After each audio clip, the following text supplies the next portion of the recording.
நாரத முனிவர் வாழ்க்கை வரலாறு 20ஆம் பகுதி. இது என்ன புது பூதம் என்ற திருமால் மனைவியிடம், லக்ஷ்மி, உன் சகோதரன் தேவர்களை படுத்தும் பாட்டை நீ அறிவாயா?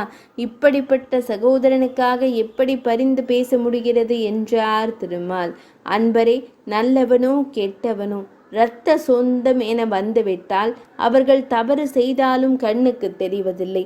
சரி, உங்கள் மைத்துனருக்கு அறிவுச்சூடு கொடுத்து அவனை திருத்த வேண்டுமானால் அனுமதிக்கிறேன். எக்காரணம் கொண்டும் அவனை நீங்கள் கொல்லக்கூடாது. சத்தியம் செய்யுங்கள் என்றாள் லக்ஷ்மி தேவி. வேறு வழியின்றி சத்தியம் செய்துவிட்டு விஷ்ணுமூர்த்தி புறப்பட்டார். தேவேந்திரனுக்கு இந்த சத்தியம் பற்றிய விவரம் தெரிய வந்தது. அவன் இன்னும் கலங்கினான். ஒருவன் தவறே செய்யக்கூடாது, செய்தால் அதன் பலனில் இருந்து தப்பிப்பது அவ்வளவு சுலபமல்ல. இந்த வாக்கியத்திற்கு முழு பொருத்தமாக இப்போது தேவேந்திரன் இருந்தான்.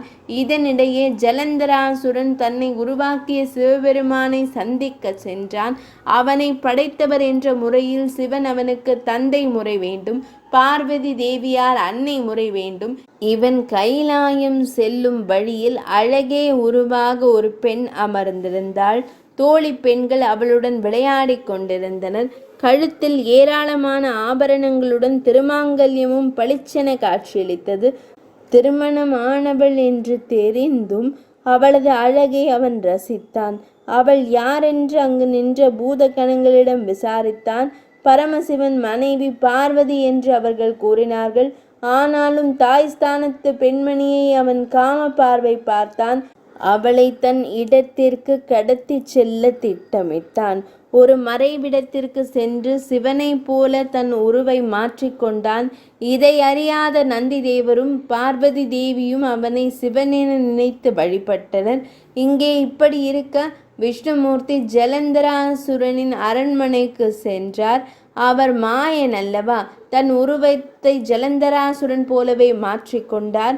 ஜலந்தரனின் மனைவியின் கற்புக்கு களங்கம் எப்போது உண்டாகிறதோ அப்போதே அவனுக்கு அழிவு ஆரம்பமாகிவிட்டது என்பதை அவர் அறிவார். இதோ கணவன் செய்த பாவம் மனைவியின் தலையில் விழப்போகிறது.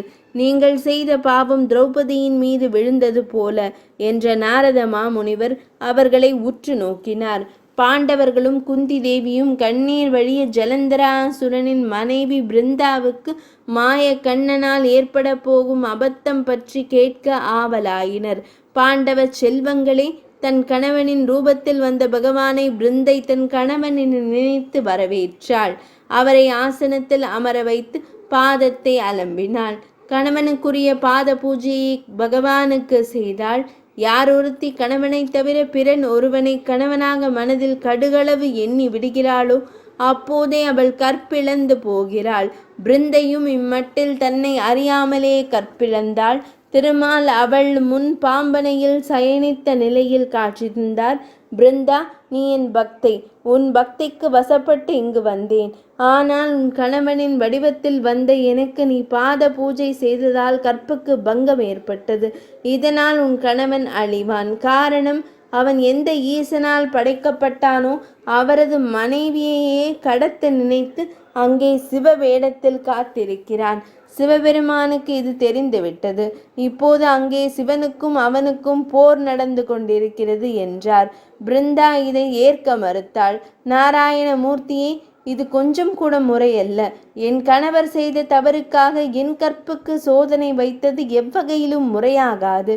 தெய்வமான தாமே இப்படி நடக்கலாமா? கற்பிழந்த நான் இனி உயிர் வாழ மாட்டேன். அவர் வருவதற்குள் என்னை அழித்து கொண்டு விடுவேன். அவர் இங்கு வந்து என்னை காணாமல் திண்டாடுவார். என் பதி என்னை பிரிந்து தவிப்பது போல தாமும் உமது மனைவி லக்ஷ்மி தேவியை பிரிந்து தவிப்பீர்கள். இது எனது சாபம் என்றால் கோபமும் கண்ணீரும் பொங்க. கூறியது போலவே அக்னி வளர்த்து அதில் குதித்து மாண்டு போனாள். பரந்தாமனே அந்த கற்புக்கரசியின் நிலைக்காக கண்ணீர் வடித்தார். அப்போது ஜலந்தராசுரனிடமிருந்து தப்பித்து வந்த பார்வதி தேவி புனித நீரை பிருந்தாவின் சாம்பலில் தெளித்தாள். அது ஒரு செடியாக மாறியது. அதற்கு துளசி என பெயர் சூட்டினாள். துளசி என்றால் ஈடு இணையற்றது என்று பொருள். திருமால் அவளிடம், பார்வதி, களங்கமற்ற இந்த செடியின் இலைகளை கொண்டு யார் என்னை வழிபடுகிறார்களோ அவர்களுக்கு கேட்டதை கொடுப்பேன் என்றார் விஷ்ணுமூர்த்தி. இதற்குள் ஜலந்தராசுரனுடன் போரிட்டு நெற்றிக்கண் திறந்து அவனை கொன்றார் ஈசனார்.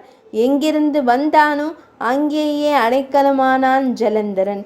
தர்மா, கேட்டாயா? முப்பெரும் தெய்வங்களும் பட்ட கஷ்டத்தை. பிருந்தாவின் சாபம் பிற்காலத்தில் நாராயணனை லக்ஷ்மி தேவியிடம் இருந்தும் பிரித்தது. அதனால் அவர் சிரமப்பட்டது தனி கதை. எனவே துன்பம் என்பது எல்லோருக்கும் பொதுவானது. அதைத்தான் விதிப்படி நீங்களும் அனுபவிக்கிறீர்கள். விரைவில் இந்த துன்பம் தீர்க்க அந்த பரந்தாமன் உங்களுக்கு உதவுவார். உங்களுக்கு என் ஆசீர்வாதம் என்று கூறி முடித்தார் நாரத மாமுனிவர்.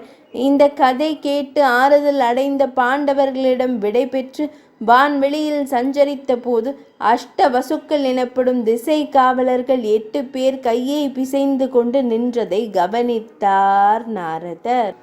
20ஆம் பகுதி நிறைவடைந்தது.